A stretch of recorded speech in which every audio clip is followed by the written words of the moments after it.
दोस्तों इस क्वेश्चन की अगर हम बात करेंगे तो यहां पर लेक और एक डिजीज दोनों को कंबाइन करके या रिलेट करके क्वेश्चन पूछा गया है। और क्वेश्चन है कि एवियन बॉटुलिज्म रोग किस झील से संबंधित है। बेसिकली अगर मैं इस डिजीज की बात करूंगा तो ये जो डिजीज है ये फैलता किसकी वजह से है, तो ये डिजीज बैक्टीरिया की वजह से फैलता है।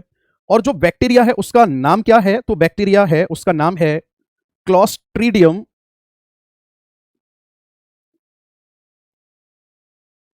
बॉटुलिनम। इस बैक्टीरिया की वजह से बीमारी फैलती है। और ये बीमारी फैलती किस में सबसे ज्यादा, तो आपका आंसर होगा ये बैक्टीरिया जो है वो बर्ड्स को इंपैक्ट डालता है, क्योंकि नाम में भी आप देख रहे हो आगे वर्ड एवियन लगा हुआ है।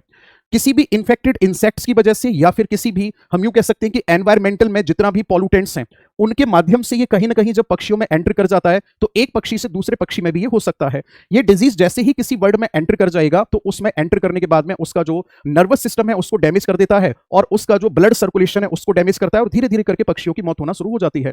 अब अगर हम बात करेंगे इन झील में से सामर झील जो कि राजस्थान में लोकेटेड है, यहां पर प्रत्येक वर्ष अफ्रीका की तरफ से माइग्रेटेड बर्ड्स आते हैं, जिनमें अगर हम बात करेंगे तो सबसे ज्यादा फेमस है फ्लेमिंगो।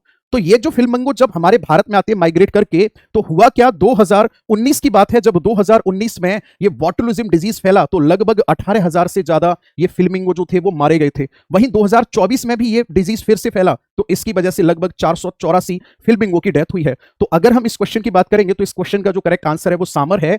और अगर बाकी लेक की हम बात करेंगे तो लोनार लेक कहां पर है, महाराष्ट्र में है। डल लेक कहां पर है सर, जम्मू कश्मीर में है। चिल्का लेक कहां पर है सर, उड़ीसा में है। और चिल्का लेक जो है ये हमारे भारत का पहला रामसर वेटलैंड भी है। तो अगर ऐसी जानकारी आपको अच्छी लगती हो तो कमेंट में जरूर बताना और दोस्तों के साथ शेयर करना नहीं भूलना है। मिलते हैं अगली वीडियो में।